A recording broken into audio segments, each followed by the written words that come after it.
ఎప్పుడైనా దేవుని యొక్క వాక్కు నీ దగ్గరికి వచ్చింది అంటే గుర్తుపెట్టుకో, ఆ వాక్యంతో పాటు సైతాన్ కూడా వచ్చి ఉంటాడు. ఆ వాక్యంతో పాటు దుష్టుడు కూడా వచ్చి ఉంటాడు. The word that you receive always attracts the demonic kingdom. వాక్కుతో పాటు సాతాను కూడా వస్తాడు. గుర్తుపెట్టుకో, దేవుడు కాదు, సాతాను కూడా వస్తాడు వాక్కుతో పాటు. దావీదు ఏ రోజైతే అభిషేకించబడ్డాడో దాన్ని చూసినటువంటి అపవాది దావీదును వెంటాడాడు. వాటిలో ఇది ఆఖరి ప్రయత్నం ఏంటో తెలుసా? దావీదును భూమి మీద ఉండకుండా సౌలు ద్వారా దేవుడు కాపాడాడు. ఇప్పుడు సొంత వారు కదా, వెన్నుపోటు అంటారు కదండి. ఇందిరాగాంధీని ఎవరండి చంపింది? బాడీ గార్డ్సే కదా. ఎవ్వరు కాపాడతారని నమ్మారో వాళ్ళే చంపారు. అటువంటి పరిస్థితి అనమాట దావీదుకు. ఇందిరాగాంధీ గారు చనిపోయారు కానీ దావీదు చనిపోలేదు.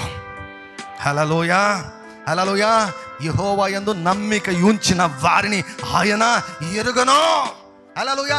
దావీదులాగా ఎవడు మాట్లాడడం లేదండి. ఆయనే నా కోట, ఆయనే నా ఆశ్రయం, నేను చావను, నేను సజీవుడనే, యెహోవా కార్యాలు వివరిస్తాను, నా ప్రాణం పైన ఎవరికి అధికారం లేదు, నా కాలగతులు నా దేవునికి తెలుసు, పైనుంచి అధికారం ఇవ్వబడితే తప్ప ఎవడు నన్ను ఏమీ చేసుకోలేడు అని మాట్లాడే ఏ విశ్వాస కనపడడం లేదు. నేను రెడీ సచ్చేదానికి, ఏం పర్లేదు, యేసుప్రభు కొరకు రక్తం కలుస్తా, యేసుప్రభు చచ్చిపోతా అంటారు. ఇప్పటికైనా గుర్తుపెట్టుకుని దగ్గర వల్లే డేంజర్.